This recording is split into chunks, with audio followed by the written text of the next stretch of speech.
మేషరాశి వారికి కుజభగవానుడు అర్ధాష్టమ సంచార స్థితిలో నీచంలో సంచారం చేయడం వలన మీ యొక్క జన్మ నక్షత్రం రోజున మంగళవారం పూట, శనివారం పూట, అష్టమి, పూర్ణిమ, అమావాస్య తిథుల యందున దూరవాయు జల ప్రయాణాలు పెట్టుకోవద్దు.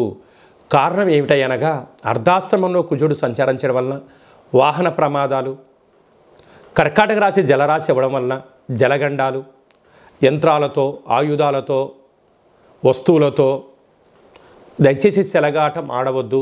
అపహాస్యానికి సరైన సమయం కాదు. నువ్వు ఏదైనా నూతనంగా పెట్టుబడులు పెట్టేటువంటి కాల సమయంలో కొంతకాలం వాయిదా వేసుకోవడం ఉత్తమోత్తంగా భావించగలగాలి. ఒకవైపు సంవత్సరం ఇయర్ ఎండింగ్, సంవత్సరం ప్రారంభ కాలము, రెండింటి కూడా సంధికాలము అంటూ ఉంటారు. కనుక ఇలాంటి కాల సమయంలో మేషరాశి వారు చాలా జాగ్రత్తగా ఉండి తీరాలి. కనుక ఇలాంటి కాల సమయంలో కుజహోర, కాళభైరవ స్వామి యొక్క పూజా కార్యక్రమాల వలన ఎంతో బంగారు భవిష్యత్తు ఉంటుందని చెప్పి గమనించాలి.